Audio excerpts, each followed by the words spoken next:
है कि जो वेबसाइट मैंने अभी खोल ली है ये बनी किस में हुई है, कैसे देखें, वो जो पीछे वाले लोग हैं वो बताएं।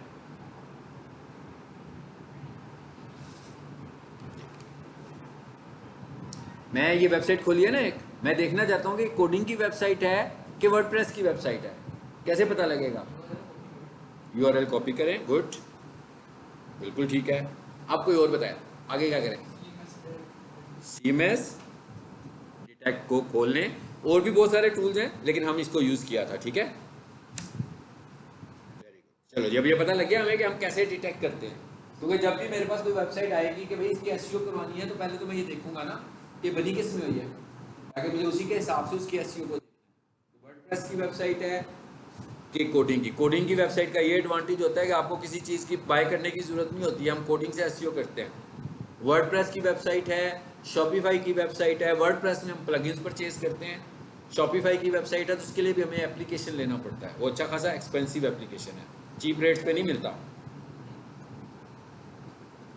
तो यहाँ से हमने इस पर क्लिक किया और अब हम जरा आगे चलते हैं, देख लेते हैं और फिर आगे बढ़ते हैं बात करेंगे। जी, वर्डप्रेस की है कि नहीं है? वर्डप्रेस की है? नहीं है। ओके, अच्छा इसके लिए ना अब आपको दो तीन चीज़ों की ज़रूरत है, वो ज़रा देख लें क्या है। अब हम ना इस वक्त काम करने लगे हैं थोड़ा सा काम, जो पहले फेज का काम है ना, 3-4 लेसन वाला काम हो रहा है, वो ये है कि जब तक हम कोडिंग को अंडरस्टैंड नहीं करेंगे हम एसईओ नहीं कर पाएंगे। एक तो मैंने अभी आपको बताया कि जो कोडिंग की वेबसाइट है उसके लिए हमने सारी की सारी एसईओ कोडिंग से ही करनी है, ऑन साइट एसईओ कोडिंग से करनी है। वर्डप्रेस की जो एसईओ है वो ग्राफिक इंटरफेस में करनी है, यानी जैसे माइक्रोसॉफ्ट वर्ड यूज़ करते हैं तो फॉर्मेटिंग करते हैं, सिलेक्ट किया, बोल्ड कर दिया, स्ट्रॉन्ग कर दिया, कलर चेंज कर दिया, ऐसे ही है ना वर्डप्रेस में, माइक्रोसॉफ्ट वर्ड में ऐसे ही काम करते हो आप। तो उसमें हम इस तरीके से करेंगे, उसकी एसईओ के स्टैट्स हमें कोई प्लगइन बताएगा। यानी प्लगइन क्या है? वर्डप्रेस की पूरी वेबसाइट आपने देख लिया था उस दिन, जब मैंने वर्डप्रेस को डिटेक्ट किया था तो डिटेक्टर ने यही दिखाया था कि भाई इतने परसेंट इसमें बना हुआ है, इतने परसेंट इसमें बना हुआ है, इतने परसेंट। इसका मतलब क्या हुआ कि WordPress website is a combination of plugins, मतलब प्लगइन्स के साथ बना हुआ है। प्लगइन्स के बगैर वर्डप्रेस नहीं चल रहा, नहीं लगाएंगे तो वो रुक जाएगी, फंक्शनैलिटी उसकी रुक जाएगी। तो एसईओ के लिए भी हमें वहां पर प्लगइन्स की जरूरत है। बहुत सारे प्लगइन्स हैं, ये मैंने एक नाम लिखा है, ये वर्डप्रेस के प्लगइन की बात हो रही है और ये पेड है। ये मैंने आज ही किसी बंदे को, क्लाइंट को भेजा भी है, आपको दिखाता हूँ, उसको स्क्रीनशॉट भी भेजा हुआ है कि भाई ये वाला प्लगइन खरीदे जी। पता लग गया आपको प्राइस का? ये इसकी डिफरेंट प्राइसेस आ रही हैं, ये बेसिक है, ये प्लस है, और मैंने उसे ये वाली रिकमेंड की है कि भाई आप अपनी वेबसाइट के लिए ये वाला, और ये प्लगइन का नाम देखें क्या आ रहा है, AIOSEO, all in one SEO. एक ये वाला भी प्लगइन है, AIOSEO।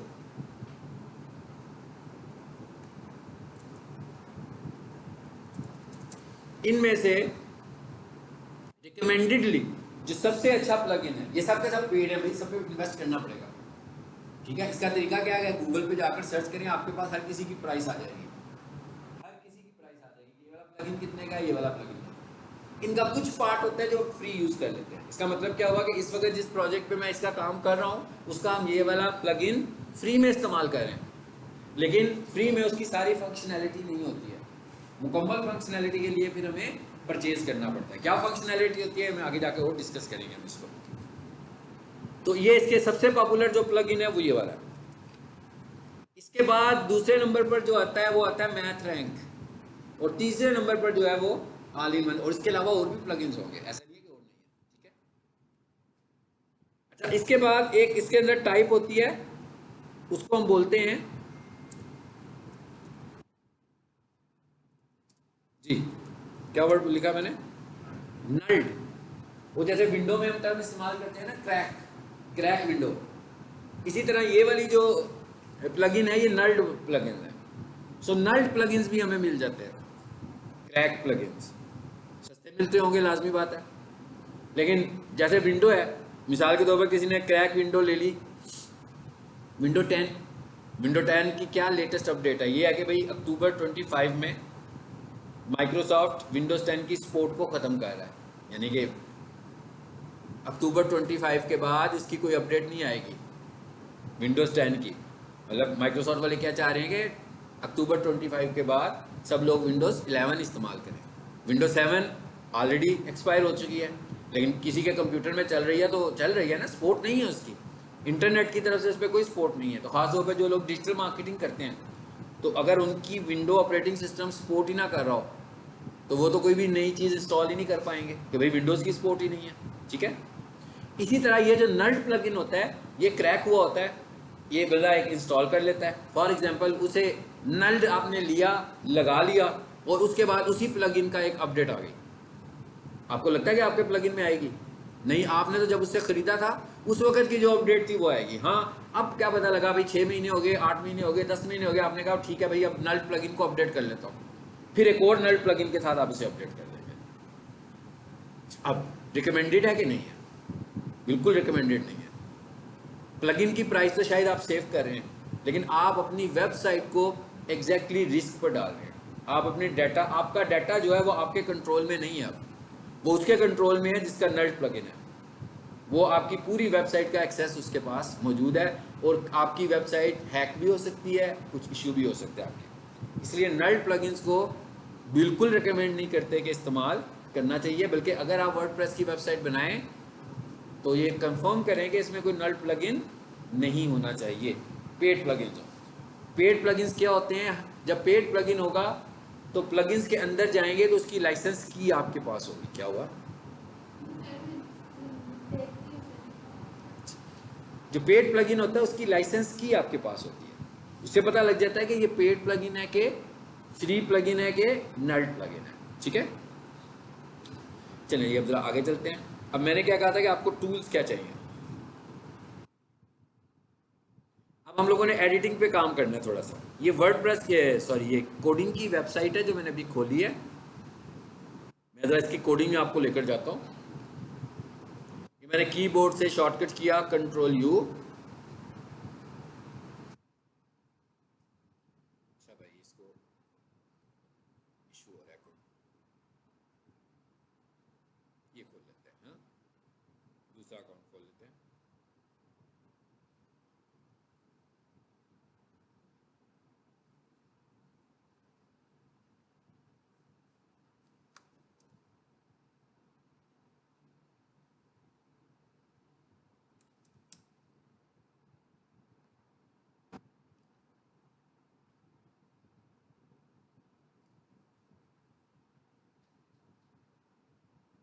वर्डप्रेस की वेबसाइट हम Ctrl U शॉर्टकट है सोर्स देखने का।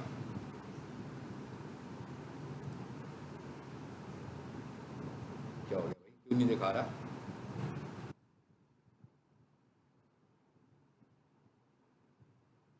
इसमें भी नहीं दिखाया उसने। अच्छा,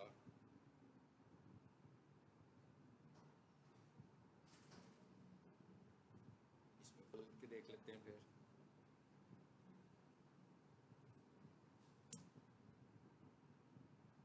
इसे बेशक अब बंद कर दें, जिस जगह मैं जाना चाह रहा हूँ वो तो दिखा नहीं रहा।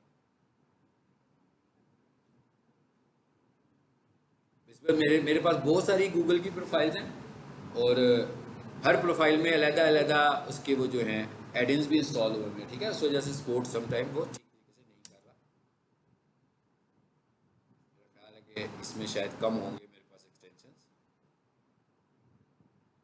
ये देखें, CMS डिटेक्ट एक्सटेंशन भी है ना। पहले तो हम लोग डायरेक्ट वेबसाइट पे जा रहे थे, तो आप गूगल पे जाकर लिखोगे गूगल क्रोम CMS एक्सटेंशन, तो ये लिस्ट में आएगी और इंस्टॉल हो जाएगी। इसका फ़ायदा क्या होगा? आप जब वेबसाइट खोलोगे तो आप इस पर क्लिक करेंगे एक्सटेंशन पर, तो ये आपको क्या रिटर्न करेगा कि भाई ये वर्डप्रेस की वेबसाइट बनी हुई है कि वर्डप्रेस की वेबसाइट नहीं है, मतलब उसके लिए आपको फिर वेबसाइट खोलने की ज़रूरत नहीं है। चलिए इधर आए जरा।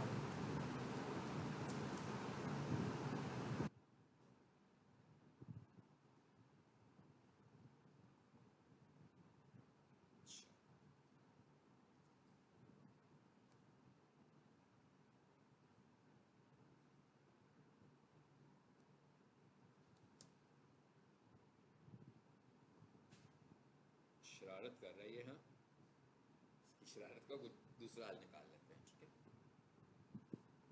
ये मेरा हाल लैपटॉप हो चुका है। ये मैंने ना अपने लैपटॉप पे आ गया हूँ, यहाँ पर ये वेबसाइट मेरे पास स्टोर पड़ी हुई है, ठीक है। यहाँ से मैं आपको बताता हूँ, आपने पेज का सोर्स देखना होगा, कंट्रोल यू इसका शॉर्टकट है, यहाँ पे राइट क्लिक करेंगे और पेज सोर्स करेंगे, ठीक है। इस पर क्यों नहीं दिखा रहा वो, ये लिखा हुआ है व्यू पेज सोर्स, इस पर क्लिक करेंगे और कंट्रोल यू इसके आगे शॉर्टकट भी लिखा हुआ है। तो यहाँ से अब खुल गया, हाँ पहले नहीं खुल रहा था। जब आ गया जी कोड अब हमारे सामने। पहली बात तो ये कि जिस इंटरफेस में हम आए हैं ये चेंज करने वाला इंटरफेस नहीं है, यहाँ से हम वेबसाइट के कोड को तब्दील नहीं कर सकते। यहाँ पर सिर्फ वो कोड आपको दिखा रहा है, बस सिर्फ देख सकते हैं कि इसका कोड क्या है। यानी अगर मैं यहाँ पर कोई चीज़ सेव नहीं कर पाऊँगा, सिर्फ इसका कोड देखा जा सकता है। तो आपने तो कोडिंग करनी है खुद से, इसका मतलब है चेंज करने के लिए हमें किसी एडिटर की ज़रूरत है, किसी HTML एडिटर की। अब अगर आप इसके कोड को देखें तो ये बड़ा कॉम्प्लेक्स सा कोड है, क्या ख्याल है, ऐसे ही है ना? आप सोच रहे होंगे कि क्या है ये, अब क्या करेंगे इसका, हाँ बड़ी कॉम्प्लेक्स किस्म का कोड है। तो ये किसको समझना है, ये वेब डेवलपर को समझना है। अभी ये जहाँ जहाँ ये इस तरह के लिंक्स आ रहे हैं इनके अंदर और कोड पड़ा हुआ है, तो हमें इसे नहीं समझना, हमें सिर्फ इस पूरी वेबसाइट के कोड में से HTML का कोड अंडरस्टैंड करना है बस। क्योंकि हमने जो SEO करनी है वो HTML के पार्ट पर होनी है, वो वेब डेवलपमेंट की प्रोग्रामिंग वाले पार्ट पे नहीं होनी। यानी हमें प्रोग्रामिंग की, इस वेबसाइट की प्रोग्रामिंग से कुछ भी लेना देना नहीं है हमारा, बल्कि हमारा लेना देना सिर्फ किसके साथ है, HTML वाले पार्ट से, ठीक है। अच्छा अब जरा आ जाते हैं, और यहाँ पे मैंने क्या लिखा था कि हमें क्या चाहिए, हमें चाहिए एक ये एप्लीकेशन, कोई और एप्लीकेशन भी हो सकता है। मैं इस पे काम करता हूँ तो अच्छी बात है, आप इस पे कर लें।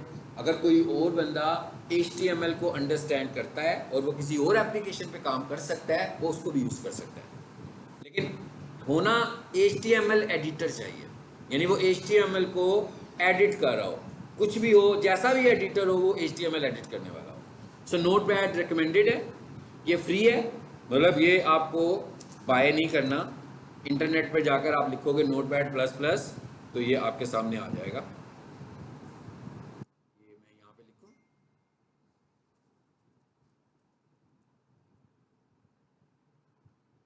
आगे डाउनलोड नोटपैड प्लस प्लस। ये इतना इंस्टॉलेशंस करना सब स्टूडेंट्स को आना चाहिए, हाँ इतनी बेसिक लेवल की चीज़ों को इंस्टॉल करवाना मेरा ख्याल है कि सबको आता है, क्योंकि आजकल हर कोई कंप्यूटर यूज़र है। सो इतना तो आना चाहिए।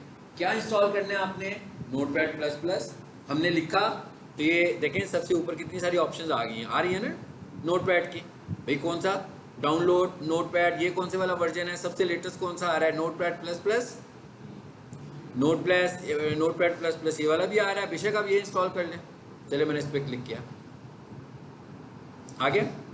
ये X64 लिखा हुआ आ रहा है इस पर, इसका क्या मतलब होता है, X64 का मतलब ये होता है कि भाई आपकी जो विंडो है, बेसिकली आपकी विंडो के दो वर्जन होते हैं, एक 32 बिट वाली होती है, अगर किसी के पास पुराने कंप्यूटर्स होंगे और ये पुरानी वाली विंडो का वर्जन, अभी आजकल वैसे कोई 32 बिट विंडो तो नहीं करता, सभी 64 करते हैं, ठीक है। तो 64 का मतलब क्या है कि आपका ऑपरेटिंग सिस्टम 64 बिट वाला है, ठीक है। तो अगर आपका ऑपरेटिंग सिस्टम 64 का है तो आप यही इंस्टॉल करेंगे। कहाँ इंस्टॉल हुआ जी, ये देखें, इंस्टॉल नहीं हुआ, डाउनलोड हुआ, ये आ गया। सिंपली इसको आपने डबल क्लिक करना है तो इसमें इंस्टॉल हो जाएगा।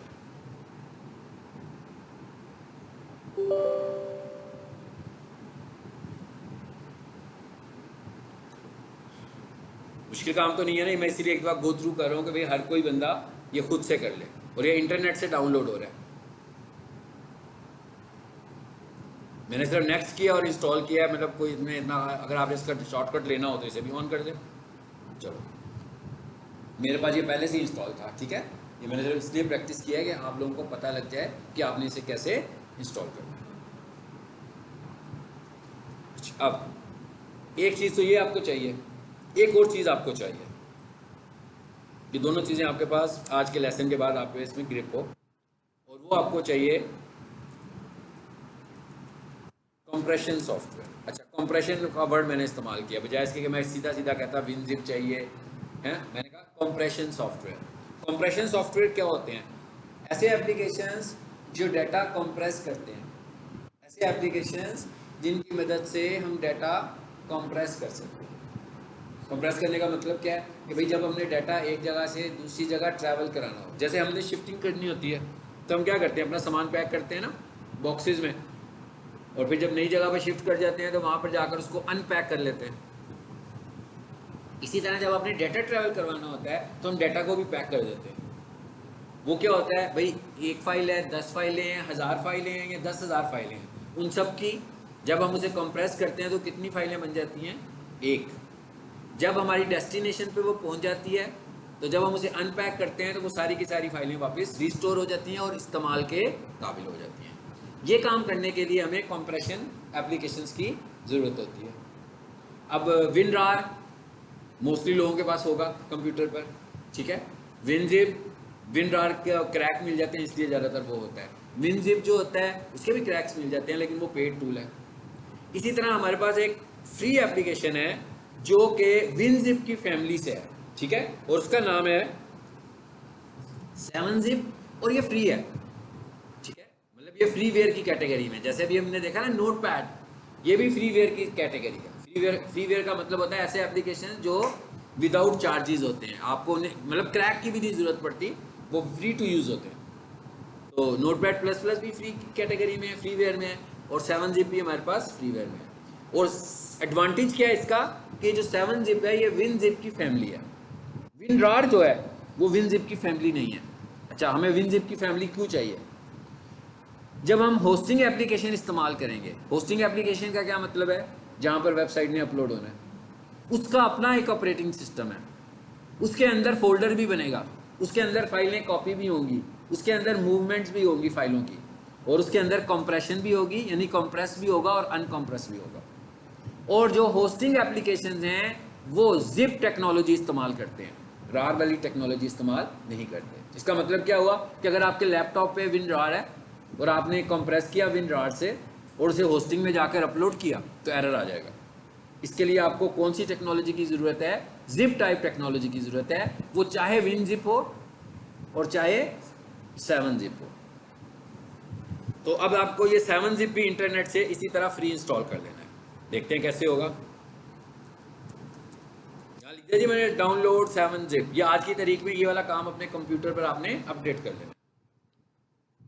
ये डाउनलोड आया, ये भी सिंपल है, इसमें भी कोई इतनी खास मुश्किल बात नहीं है। ये आ गया ऊपर,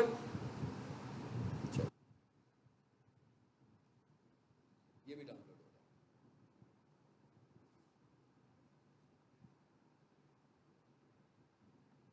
जी, आ गया। ये भी सिंपली इस पर भी क्लिक करेंगे तो ये भी इंस्टॉल हो जाएगा।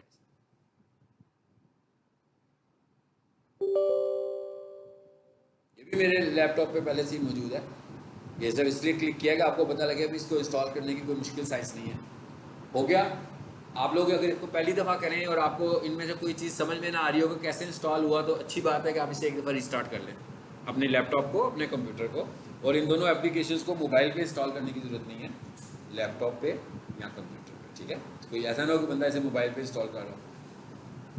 अब आ जाए इधर, ज़रा इस फोल्डर पर आते हैं, ज़रा इनको देखते हैं यूज़ कैसे होगा। ये लिखा हुआ है, क्या लिखा हुआ है जी? मेरे पास एक फोल्डर बना हुआ है स्टूडेंट वेबसाइट। ये पब्लिक HTML है, ये पूरी की पूरी एक वेबसाइट है जो कि ये वाला पहला फेज़ ख़त्म करने के बाद मैं आपसे शेयर करूँगा, जिस पे आप काम करोगे। तो इसके अंदर ये फाइलें नज़र आ रही हैं, हमें सबको पता लग रहा है कैसी फाइलें हैं भाई। सबके साथ क्रोम का आइकॉन बना हुआ है ना, इसका मतलब क्या हुआ? कैसी फाइलें हैं? HTML की फाइलें हैं। इस पर ज़रा राइट क्लिक करें, देखते हैं क्या ऑप्शन आता है। देखें क्या ऑप्शन आया। जब आप नोटपैड प्लस प्लस इंस्टॉल कर लोगे तो ये ऑप्शन आपके पास भी आ जाएगा। क्या लिखा हुआ है, edit with notepad plus plus. By default her window में नोटपैड होता है ना, पता है ना आपको नोटपैड का, तो सिंपल नोटपैड जो होता है जिसमें मैं टाइपिंग भी कर रहा हूँ अभी आपके सामने, उसमें नहीं काम करें, ये ज़्यादा स्ट्रॉन्ग है। कैसे स्ट्रॉन्ग है, जब मैं इसको यूज़ करूँगा तो मैं आपको बताऊँगा। दूसरे नंबर पर क्या चीज़ आ रही है, ये अभी इंस्टॉल किया हमने। इसका मकसद क्या है 7-zip का, मिसाल के तौर पर जी मैं ये कहता हूँ कि इसको डिलीट कर दें। ये देखें जिप सी बनी हुई आ रही है, पता लग रहा है ना कि जिप एप्लीकेशन है, ये जिप हुआ हुआ है। इसको मैं डिलीट कर देता हूँ पहले, ताकि आपको ज़रा जिप करने का तरीका भी बता देता हूँ। मैं इस पर राइट क्लिक करता हूँ और ये 7-zip पे आते हैं, और उसके बाद नाम आ रहा है add to public HTML zip.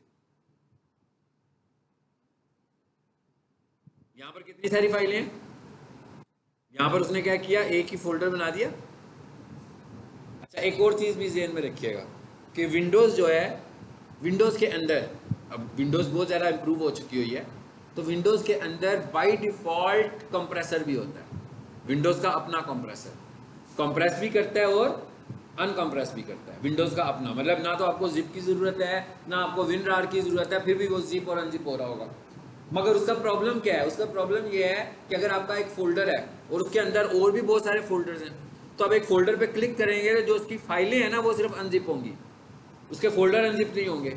फिर जब आप उसके सब फोल्डर पे क्लिक करेंगे फिर क्या होगा, उसका वो वाला सब फोल्डर क्लिक हो अनजिप होगा जिस पे आप क्लिक करोगे। इसलिए आपने विंडोज़ की जिप टेक्नोलॉजी को इस्तेमाल नहीं करना, बल्कि ये वाली जिप टेक्नोलॉजी इस्तेमाल करनी है जो खुद से डायरेक्टली एक ही दफ़ा में सब कुछ अनजिप कर देगा। सो ये अनजिप हो गया, ये जिप हो गया और ये अनजिप फॉर्मेट में। ये दो चीज़ें ऐसी हैं जिनकी आपकी एक्सपर्टीज होनी चाहिए, ताकि जब मैं आपको कहूँ कि भाई मैं आपको एक फ़ोल्डर भेज रहा हूँ जिप फॉर्मेट में, आप इसे अनजिप कर लो, आप सबको अनजिप करना आता हो। जब मैं आपसे कहूँ कि भाई इसको जिप कर लो, आपको जिप करना भी आता हो। ठीक है, क्लियर हो गया। चलिए अब आ देते हैं आगे, अनजिप कैसे करना है। चलिए इसको डिलीट कर दें, अब इसको डिलीट कर देते हैं। ठीक है, इस पर राइट क्लिक करें, ये क्या लिखा हुआ है 7-zip, माउस लेकर आए जी। अच्छा, इसमें एक ऑप्शन आ रही है एक्सट्रैक्ट हेयर और एक ऑप्शन आ रही है extract files dot dot dot. इसमें क्या फर्क है, इसका मतलब ये है कि मैं खुद से कोई लोकेशन बताता हूँ कि इस लोकेशन पर अनजिप करो, और एक्सट्रैक्ट हेयर का क्या मतलब है कि यहाँ पर अनजिप कर दो। ठीक है, डॉट का मतलब क्या है कि मैं क्लिक करूँगा वो मुझे कहेगा हाँ भाई ये आपकी हार्ड डिस्क है, किस फोल्डर में किस जगह पे आप इसे रखना चाहते हो, ये ड्राइव्स हैं ये फोल्डर्स हैं हम खुद बताएंगे। तो ज़्यादा मुनासिब है कि आप अपना फोल्डर पहले बनाओ, उसी के अंदर जिप रखो और उसी के अंदर उसे अनजिप कर लो, ज़्यादा मुनासिब तरीका यही है। एक्सट्रैक्ट आ गया, इसको अब हम इस्तेमाल करना शुरू कर देंगे। अच्छा, अब हम ज़रा स्टार्ट करते हैं बिल्कुल बेसिक लेवल से। वो क्या है, वो ये है कि हमने ये समझना है कि जो फाइल है ये कैसी फाइल है, इसका स्ट्रक्चर क्या है, इसको सेव कैसे करना है, और इसके अंदर ऐसी कौन सी चीज़ें हैं जिसमें हम सबको एक्सपर्ट होना है। पूरी वेबसाइट में हमें एक्सपर्ट नहीं होना। आपने देखा ना अभी मैंने 1000 लाइनें दिखाई हैं आपको, तो उसके अंदर प्रोग्रामिंग की लाइनें बहुत ज़्यादा हैं जो कि हमारा लेना देना उनसे बिल्कुल नहीं है। हमारा कंसर्न सिर्फ और सिर्फ HTML से है। मेरे पास 10 वेबसाइट्स भी आएंगी रैंक होने के लिए, तो मैंने उनके HTML वाले पार्ट में ही काम करना है, मैंने उनकी वेब डिज़ाइनिंग वाले पार्ट में या वेब डेवलपमेंट वाले पार्ट में बिल्कुल कुछ नहीं करना। एक HTML फाइल का स्ट्रक्चर क्या होता है भाई, क्या कहा मैंने कि एक HTML फाइल का स्ट्रक्चर कैसा होता है। इसमें आए ज़रा ज़रा थोड़ी देर के लिए ये देखते हैं कि ये बेशक एक पूरी वेबसाइट है मगर है तो HTML फाइल की शक्ल में बनी है। तो अगर आप देखें तो ये स्टार्ट कहाँ से हो रही है, लाइन नंबर 1 में क्या लिखा हुआ है HTML, ऐसे ही है, उसके साथ लगा हुआ है एक लेस देन और आखिर में लगा हुआ है एक ग्रेटर देन। यानी इसका मतलब क्या, वो जैसे आप कोटेशन लगाते हैं उसी तरह ही है ना, मतलब कोटेशन नहीं लगी हुई, लेस देन का निशान लगा हुआ है और ग्रेटर देन का निशान लगा, लेकिन उसने इसको कोट किया हुआ है कि इसके अंदर लिखो। तो ये है इसका स्टार्ट, HTML फाइल का स्टार्ट। ये वेबसाइट का मैं कोड दिखा रहा हूँ आपको अभी। इसके बाद अगर इसके एंड पर आ जाए आप तो देखें, तो ये एंड कहाँ पे हो रही है, उसके साथ लगा हुआ आ रहा है, फिर वही कोट लगे हुए हैं और साथ क्या लगा हुआ है, स्लैश। ये स्लैश का निशान है जो इसका मतलब है एंड, यानी आप जब भी स्लैश लगाओगे HTML के अंदर, हम इसे कैसे आइडेंटिफाई करेंगे, ये हम क्या कह रहे हैं, हम कह रहे हैं एंड, यानी जब स्लैश लगा होगा इसका मीनिंग क्या होगा, एंड। तो अब मैं क्या कह रहा हूं कि स्टार्ट जहां से हुआ था वो क्या था, स्टार्ट ऑफ HTML, यहां पर तो कोई स्लैश नहीं है, लेकिन जहां पर मैं इसको एंड कर रहा हूं वहां पर क्या लगा हुआ है, स्लैश HTML। तो इसका स्ट्रक्चर क्या बन गया, मेन स्ट्रक्चर पहले देख रहे हैं हम।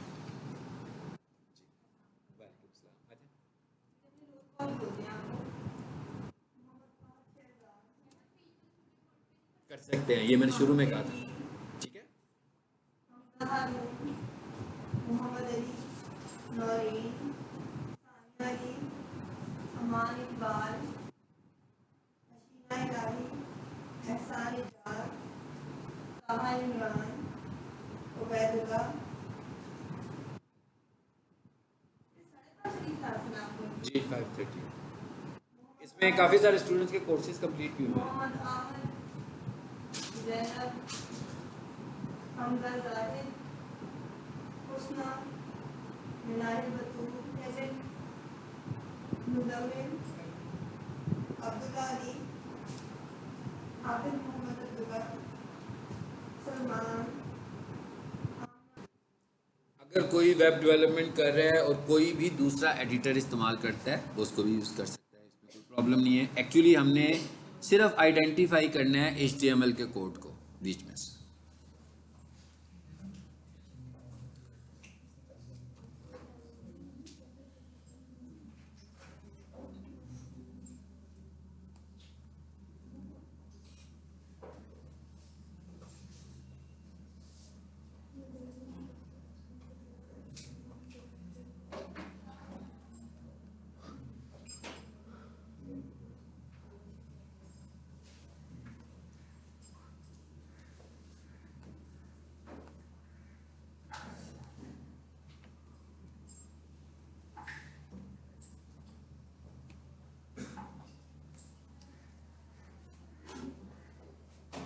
लाइट लाइट जल रही है किसी की, चलो।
स्टार्ट करें।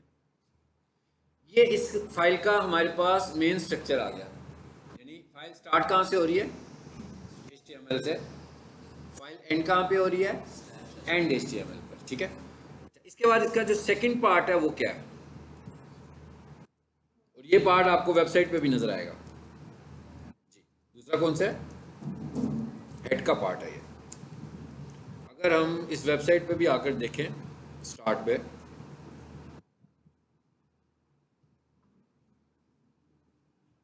ये नजर आ गया आपको।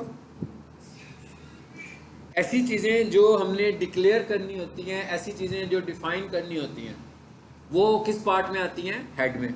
और जब वेबसाइट लोड होती है तो सबसे पहले उसका हेड वाला पार्ट लोड हो रहा होता है। हेड वाले पार्ट में ऐसा क्या है जो SEO से मुतल्लिक है, हमने सिर्फ वो देखना है, हमने सब कुछ नहीं देखना। हमने वेरिएबल्स की बात नहीं करनी है, हमने डेवलपमेंट के पॉइंट से कोई बात नहीं करनी है। हमने ये देखना है कि SEO के पॉइंट ऑफ व्यू से कौन सी चीज़ें हैं जो हेड में होती हैं, क्या होती हैं, इनको भी हम देखेंगे। अच्छा, अब ये हेड स्टार्ट हुआ, यहाँ पर ये सारा हेड चल रहा है, और इसमें प्रोग्रामिंग भी बहुत सारी चीज़ें आ रही हैं जी। यहाँ पे हेड खत्म हो गया और फिर अगला पार्ट कौन सा शुरू हुआ? बॉडी का पार्ट शुरू हुआ। तो इसका मतलब क्या हुआ कि तीसरा हिस्सा इसका कौन सा है वेबसाइट का? बॉडी का हिस्सा है। बॉडी का हिस्सा एक वेबसाइट का कौन सा होता है? ये देखिए हर दफा मैं स्लैश लिख रहा हूँ और बता नहीं रहा हूँ, सबको पता लग रहा है ना स्लैश का मतलब क्या है? एंड।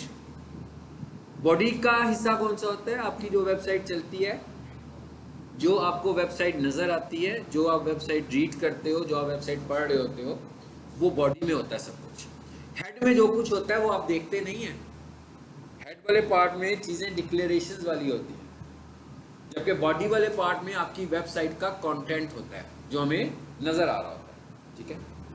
एसईओ के पॉइंट से कुछ चीजों को हमें आइडेंटिफाई करना है हेड में से, काफी सारी चीजों को हमें आइडेंटिफाई करना है बॉडी के पार्ट में से।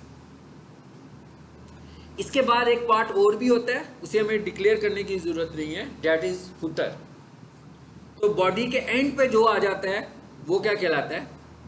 वो फुटर ही कहलाएगा। ये वाला पार्ट, तो ये कौन से वाला पार्ट है? ये फुटर का पार्ट है। तो बॉडी के नीचे जो भी होगा वो फुटर की शक्ल में हमारे पास आ रहा होगा।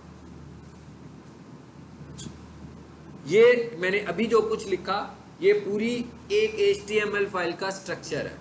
किसी भी HTML फाइल का यही स्ट्रक्चर है। हमें इसके अंदर से सिर्फ और सिर्फ HTML के टैग्स को ही आइडेंटिफाई करना है एसईओ के लिए। एसईओ जावास्क्रिप्ट में नहीं होती, एसईओ CSS में भी नहीं होती, एसईओ PHP में भी नहीं होती है, यानी किसी लैंग्वेज सपोर्ट में एसईओ नहीं करनी। CSS क्या होता है? कैस्केड स्टाइल शीट्स, जिसमें हम एडवांस फॉर्मेटिंग करते हैं, वहां पर भी एसईओ नहीं है। एसईओ सिर्फ और सिर्फ कहां पर है? HTML के 5 से 6 टैग्स हैं जिन्हें हमने अंडरस्टैंड करना है, और जब हमारे पास कोई वेबसाइट आती है तो हम उन्हीं को पॉइंट आउट करके देखते हैं कि क्या यहाँ पर एसईओ है कि नहीं है।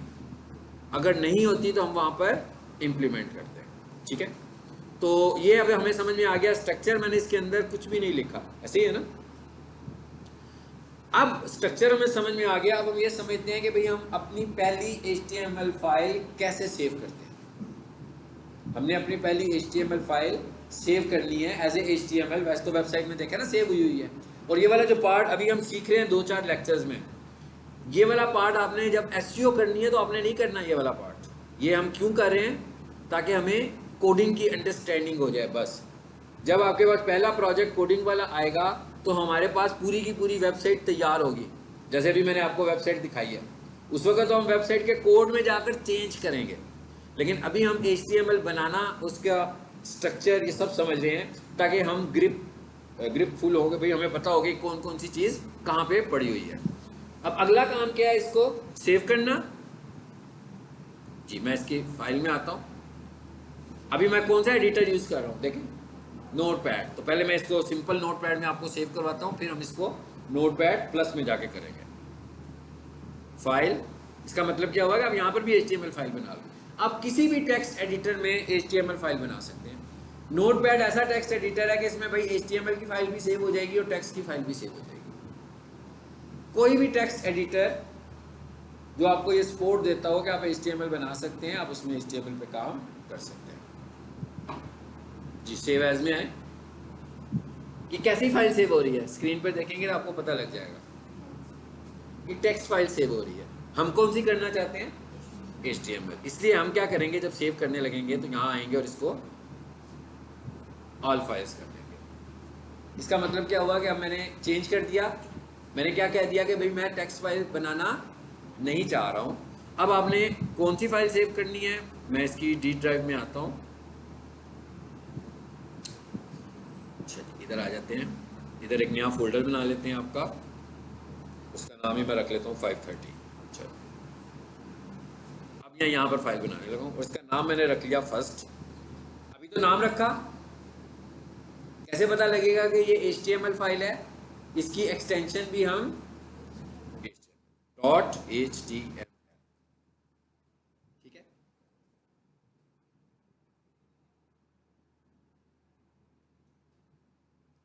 जी क्या लिखा हमने? .html। नहीं लिखूंगा तो HTML फाइल नहीं बनेगी।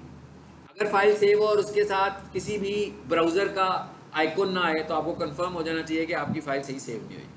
ऐसा भी हो सकता है कि इसके साथ माइक्रोसॉफ्ट एज का आइकॉन आ रहा हो, ऐसा भी हो सकता है इसके साथ क्रोम का आइकॉन आ रहा हो, मतलब जो भी आपके पास इंटरनेट ब्राउज़र डिफ़ॉल्ट बना होगा उसी का ब्राउज आइकॉन यहाँ पे आएगा। क्लिक कीजिए, ज़रा इधर आ जाते हैं अपने फोल्डर में। 530 के नाम से मैंने एक फ़ोल्डर बनाया अभी,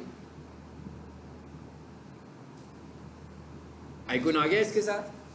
अब आपने देखा मैंने अभी तक इसमें कुछ भी नहीं किया, सिर्फ स्ट्रक्चर लिखा है। इसका मतलब है इसकी कोई आउटपुट नहीं होनी चाहिए, मतलब इसकी आउटपुट ब्लैंक ही होगी। जब मैं इसे खोलूंगा तो इसमें कुछ भी नहीं होगा, खाली होगी ये फाइल। इसे डबल क्लिक कीजिए, ऊपर क्या आ रहा है नाम, first.html। पेज कैसा आ रहा है, ब्लैंक आ रहा है, इसलिए कि अभी हमने इसमें कुछ भी नहीं किया। मतलब अभी मैंने जो कुछ बताया, मैंने आपको बताया कि एक HTML फाइल का स्ट्रक्चर क्या होता है और एक HTML फाइल को सेव कैसे करते हैं। यही काम अगर हमें नोटपैड में करना हो तो अब हम जरा नोटपैड भी खोलें जी, फिनिश कर दें इसको। मैंने इसको डेस्कटॉप पे सेव भी किया था, तो यहाँ से खोल लें, नहीं तो सर्च बार से सर्च करके खोलें। इसमें पहले जो फाइल खुली हुई होगी, मैं जिस पे काम कर रहा हूँ तो वो नज़र आ रही है यहाँ पे। मैं इसको भी बंद कर देता हूँ। ये ब्लैंक पेज पे आ गया, एक नए पेज पे आ गए। नोटपैड प्लस में जब आपने काम करना हो, देखिएगा जरा, भी मैं यहाँ पर HTML लिखता हूँ, कलर्स में नहीं आई ना, टेक्स्ट लिखा हुआ है। नोटपैड प्लस प्लस आपको टैग्स भी दिखाएगा। सिंपल नोटपैड आपको टैग्स नहीं दिखा रहा, लेकिन उसके लिए आपको क्या करना है, पहले इसे सेव करना है। फाइल में आए, सेव एज में आए, यहाँ पर आकर क्या करेंगे, फाइल नेम लिखेंगे। यहाँ पर भी टेक्स्ट लिखा हुआ है, मगर इस पर क्लिक करेंगे तो यहाँ पर बहुत सारे फॉर्मेट्स भी आ रहे हैं। सिंपल नोटपैड में तो फॉर्मेट्स नहीं थे, मगर यहाँ पर इसके पास बहुत सारे फॉर्मेट्स हैं। हम कौन से फॉर्मेट पे जाना चाह रहे हैं, HTML hyper text markup language. So मैं H प्रेस करता हूँ, ये पहला H पर आए, दूसरी दफ़ा मैंने H प्रेस किया और तीसरी दफ़ा H प्रेस किया, तो थर्ड H के ऊपर क्या आ गया लिखा हुआ। ये क्लिक करके मैं ड्रैग करके भी चूज कर सकता था, मैंने वैसे कहा कि H के साथ मैंने इसको आइडेंटिफाई किया। तो कौन सी ऑप्शन को चूज करना है आपने, हाइपर टेक्स्ट मार्कअप लैंग्वेज। अब मैं यहाँ पे आ जाता हूँ वापस और 530 पे आता हूँ। चलिए जी, इस फाइल का नाम मैं रख लेता हूँ सेकंड, सपोज कर ले। अब यहाँ पर .html नहीं करना, हाँ वहाँ पर हमने किया था ऑल फाइल्स, तो .html करना पड़ा था ना। ये नीचे .html खुद ही हो गया, ये फाइल का नाम, ये HTML, ठीक है। इसका मतलब क्या हुआ, मेरी फाइल का क्या नाम बन गया, second.html। चले, इसका कलर भी चेंज हो गया, साथ ही ब्लू कलर में आ गया। अब जरा मैं वही काम करने लगा जो पहले किया था। टैग्स भी सजेस्ट कर रहा है, HTML के टैग्स भी इसने सजेस्ट करने शुरू कर दिए हमें सारे, ठीक है। तो ये तब करेगा जब आप पहले फाइल को HTML बना लेंगे और फिर काम शुरू करेंगे। अगला पार्ट कौन सा था, हेड, और तीसरा पार्ट कौन सा था जी, बॉडी। अब हम जरा एक टैग और कर लेते हैं क्लास खत्म होने से पहले, जिससे हमने काम शुरू करना है। कितना इंपॉर्टेंट टैग है वो हम यहाँ पर एक सर्च क्यूरी लिख कर देख लेते हैं। मैं एक सर्च क्यूरी लिखता हूँ, प्रोफेशनल किचन इक्विपमेंट। भाई ये क्या है, ये एक सर्च क्यूरी है। आम लोग जो हैं वो ये सर्च लिख रहे हैं तो उसके रिजल्ट में कोई वेबसाइट नज़र आती है, ऐसे ही है ना। तो ये जो अब रिजल्ट्स हमारे पास आने शुरू हो गए हैं, आप देख रहे हैं, ये एक वेबसाइट आ गई है जो मैं पहले खोली थी। दूसरे नंबर पर आए, फिर एक और वेबसाइट आ गई, फिर एक और वेबसाइट आ गई। लेकिन इसमें कॉमन चीज़ क्या है तीनों में, पहली बात तो ये कि ये रैंक वेबसाइट है, इस सर्च टर्म के अगेंस्ट सबसे ऊपर आ रही है। अच्छा, फिर ये क्या लिखा हुआ आ रहा है, बेस्ट प्रोफेशनल किचन इक्विपमेंट इन पाकिस्तान। ये क्या है, ये वेबसाइट का टाइटल है। अब मैंने क्या लिखा था, प्रोफेशनल किचन इक्विपमेंट, ऐसे ही है ना। इसका मतलब क्या हुआ, जो मेरा कीवर्ड था वो यहां से मैच करके आया। ये वाला पार्ट कौन सा है, ये वेबसाइट का टाइटल है। सो हमें यहां पर अपने कीवर्ड को लेकर आना है। इसलिए हम ये समझ रहे हैं कि वेबसाइट का टाइटल कैसे चेंज होगा, ठीक है। यानी हम लोग इस वेबसाइट की एडिटिंग इसीलिए कर रहे हैं कि कहाँ कहाँ पर कीवर्ड्स नहीं है, वो इंपॉर्टेंट जगह जिन्हें गूगल वेट करता है कि भाई कीवर्ड होना चाहिए। तो अभी हमें क्या पता लगा, गूगल क्या कह रहा है, कीवर्ड कहाँ पे होना चाहिए, टाइटल के टैग में। टाइटल का टैग कहाँ पर होता है, टाइटल का टैग हेड में होता है। टाइटल का टैग कहाँ पे होता है, हेड में लगता है। वह है तो नहीं ना भाई, खुद से नहीं मौजूद, मुझे लगाना है। कहाँ पे लगाना है, हेड में। और टाइटल के टैग की लेंथ जो होती है, आपको टाइटल का टैग 60 कैरेक्टर्स में लिखना है। इसका मतलब क्या हुआ कि टाइटल के टैग में आपने अपने कीवर्ड को डिफाइन करना है इन मैक्सिमम 60 कैरेक्टर्स। कीवर्ड क्या है भाई, ये कीवर्ड बहुत बड़ी थ्योरी है, ये अभी हमने पढ़नी है। इसके बाद जब हमें वेबसाइट पे काम करना आ जाएगा थोड़ा सा, फिर जो एसईओ का पहला मॉड्यूल होगा वो हमारा कीवर्ड रिसर्च का होगा। ठीक है, यहां पर लिखते हैं। फॉर एग्जांपल हम कहते हैं भाई हमारा कीवर्ड है best computer college in Lahore. अभी हम सपोज कर रहे हैं कि हमें कीवर्ड का पता है कि क्या होता है। ठीक है, तो मैंने कहा मेरा कीवर्ड है best computer college in Lahore. इसके लिए हमने कौन सा टैग इस्तेमाल किया, टाइटल का। कहाँ पे इस्तेमाल किया, हेड में, नॉट इन बॉडी। ये ध्यान में रखिएगा। ठीक है, अब मैं क्या करता हूँ, फाइल तो पहले ही सेव थी, एक डिवाइस अपडेट कर लेंगे, सेव का बटन आ रहा है। और अब इस फाइल को दोबारा से जरा एग्जीक्यूट कीजिए। मेरा ख्याल है ये सेकंड वाली थी। देखें जरा टाइटल चेंज हो गया ऊपर। अब आपको पता लग गया ना कि मैंने क्यों चेंज किया, ये हमारे लिए क्यों इंपॉर्टेंट है। क्योंकि जब भी किसी यूजर ने कुछ सर्च करना है, सो गूगल जो रिजल्ट निकाल के लाता है वो कहाँ से निकाल के लाता है, टाइटल में से। तो अगर हमारा टाइटल एसईओ फ्रेंडली नहीं होगा तो हमारी वेबसाइट भी रैंक नहीं होगी। तो वेबसाइट को रैंक कराने के लिए इसकी ज़रूरत है। दूसरा जो एसईओ का फैक्टर है वो देखेंगे, अगर आपको इसके साथ ही नज़र आएगा, वो क्या है। जैसे ये वेबसाइट खुली हुई है CMS डिटेक्ट, इसके साथ आपको तस्वीर नज़र आ रही है, आ रही है ना। तो ये टिकटॉक खुला हुआ है, इसके साथ भी टिकटॉक का आइकॉन आ रहा है। ये फेसबुक खुला हुआ है, इसका भी साथ आइकॉन आ रहा है। इसका मतलब क्या हुआ कि ये भी लगनी चाहिए ना आपकी वेबसाइट के साथ तस्वीर। इसे हम बोलते हैं फेविकॉन। इसका जो टेक्निकल नाम है वो है फेविकॉन इमेज। यहाँ पर जो हम तस्वीर लगाते हैं वो क्या है, फेविकॉन इमेज। चलिए इस वेबसाइट को खोलें, इसका भी देखें आइकॉन आ रहा है साथ, आया आइकॉन ऊपर।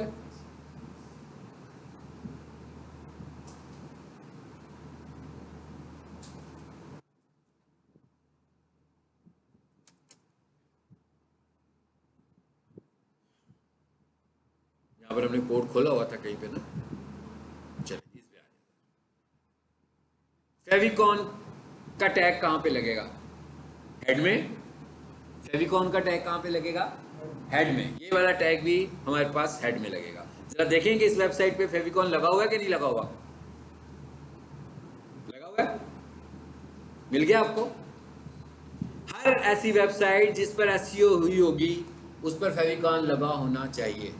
ठीक है, अगर फेविकॉन नहीं लगा होगा तो हम क्या करेंगे, उसमें फेविकॉन ऐड करेंगे।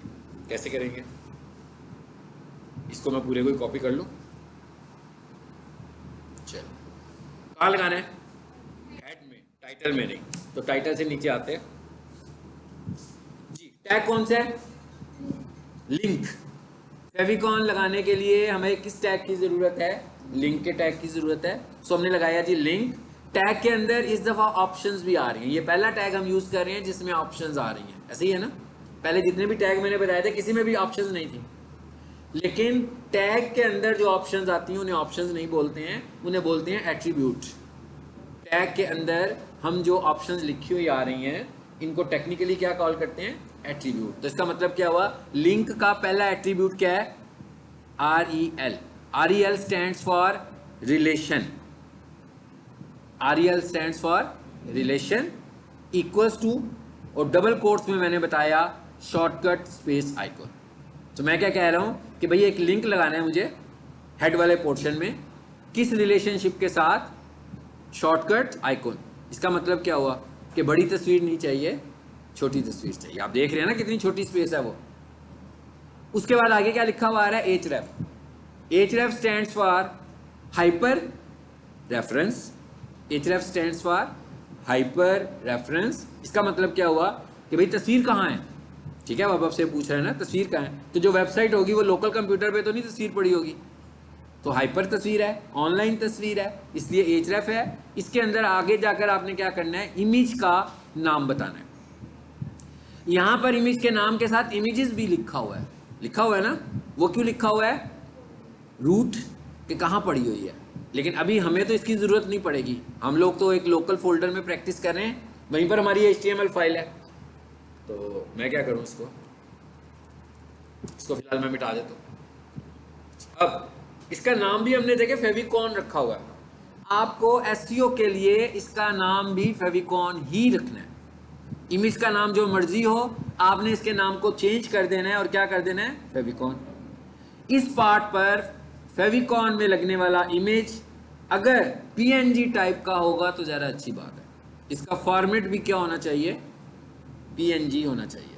आगे हम देखेंगे कि आगे जाकर मैं कुछ और फॉर्मेट्स भी रिकमेंड करूंगा, लेकिन फेविकॉन के लिए जो रिकमेंडेड फॉर्मेट है वो क्या है, PNG. और अगर आपके पास इमेजेस पड़े हैं JPG में है या किसी भी और फॉर्मेट में है, तो हमारे पास ऑनलाइन टूल्स मौजूद हैं जिनसे हम उनके फॉर्मेट्स तब्दील कर सकते हैं. सिंपली गूगल करें, ऑनलाइन फॉर्मेट लिखें, to PNG converter, JPG to PNG converter. मतलब जिस फॉर्मेट का इमेज हो उसके आगे टू लगाएं और PNG कन्वर्टर लगाएं, वो आपको उस इमेज को PNG बना देगा. अगर आपके पास PNG पड़ा हुआ है, आप किसी और फॉर्मेट में लेकर जाना चाहते हैं, तो उसको टू करें और JPG कर दें, तो वो क्या हो जाएगा, JPG में कन्वर्ट हो जाएगा. तो यहाँ पर हमें इमेज किस तरह का चाहिए, फेविकॉन. लेकिन क्या हमारे फोल्डर में कोई इमेज है, इमेज ही कोई नहीं है, होना चाहिए ना. तो ये प्रैक्टिस करने के लिए आपको यहाँ तो इंटरनेट से कोई तस्वीर ले लें, या जहाँ पर आपके पास कोई पिक पड़ी हो भाई वहाँ से आप कोई पिक ले आओ. मैं काम करता हूँ, यहाँ से कोई पिक ले लेता हूँ, मेरे पास पड़ी हुई है.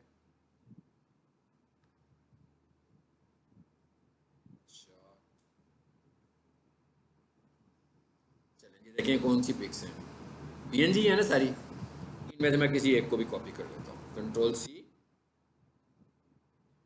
बेसिकली आपका क्या ख्याल है कि फेविकॉन इमेज में कौन सी तस्वीर होनी चाहिए जी, कैसी तस्वीर होनी चाहिए फेविकॉन में,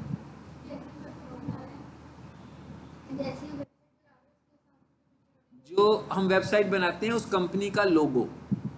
मैं क्या, हम जो वेबसाइट बना रहे हैं ना, मिसाल के तौर पर हम पीक सोल्यूशन की वेबसाइट बना रहे हैं, तो वहाँ पर पीक सोल्यूशन का लोगो हो, मतलब हमारा जो क्लाइंट है उसका जो बिजनेस है उसका लोगो बना होगा ना, तो वो वाला लोगो आपने यहाँ पे लगाना है. हर इमेज नहीं लगाना. तो मैंने प्रैक्टिस के लिए गाड़ी सेलेक्ट कर लिया, अदरवाइज यहाँ पर क्या होगा, आप जिसकी वेबसाइट पे कहा, और ये आपने नहीं बनाना भाई, उसकी वेबसाइट बनी हुई है, उसने लोगो वेबसाइट पे लगाया हुआ है, आपने उसी की एक कॉपी करनी है और उसका नाम क्या कर देना है जी, क्या कर देना है नाम,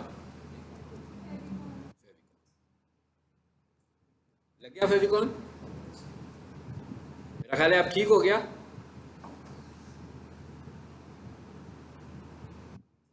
इसका मतलब क्या हुआ, यहाँ पर इसे आना चाहिए. अब फर्स्ट पे तो नहीं था, वो सेकंड पे था. चलो फिर इधर से क्लिक करके खोल लेते हैं. आ गया, लाइट.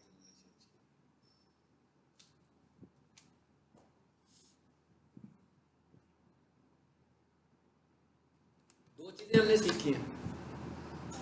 मैं क्या, एक टाइटल लिखना और एक फेविकॉन लगाना. दो चीजें हम लोगों ने सीखी, लग गया ना फेविकॉन. अब अगर फॉर एग्जांपल आप घर में प्रैक्टिस करते हैं और किसी का फेविकॉन नहीं आता, क्या वजह हो सकती है, टाइप ठीक नहीं लिखी, स्पेलिंग मिस्टेक कर दी, जहाँ पर ये इमेज पड़ा हुआ है वो लोकेशन सही नहीं है. आपने क्या करना है, जहाँ पर आपकी HTML फाइल है वहीं पर इमेज को भी ले आए, तो ये सारे इश्यू से आप बच जाएंगे. लेकिन जब हम आखिर में फाइनली काम कर रहे होंगे, जब मैं वेबसाइट पे काम करवाऊंगा, देखिएगा सर, ये वेबसाइट खोल कर दिखाता हूँ आपको कि इस पर फेविकॉन कहाँ पड़ा हुआ है. अभी मैंने प्रैक्टिस में तो अपने फोल्डर में रख लिया समझाने के लिए आपको, लेकिन ये अभी जो वेबसाइट थी हमारी स्टूडेंट वेबसाइट, जो मैं अभी आपको दिखा भी रहा था.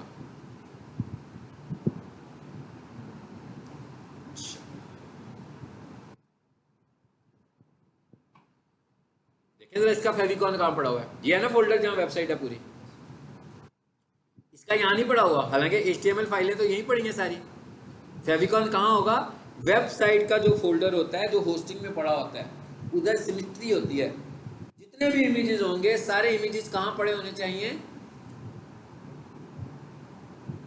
कहाँ होने चाहिए? इमेजेस के फोल्डर में। इसे खोलें, अब आपको यहाँ पर फेविकॉन नजर आएगा। आया नजर?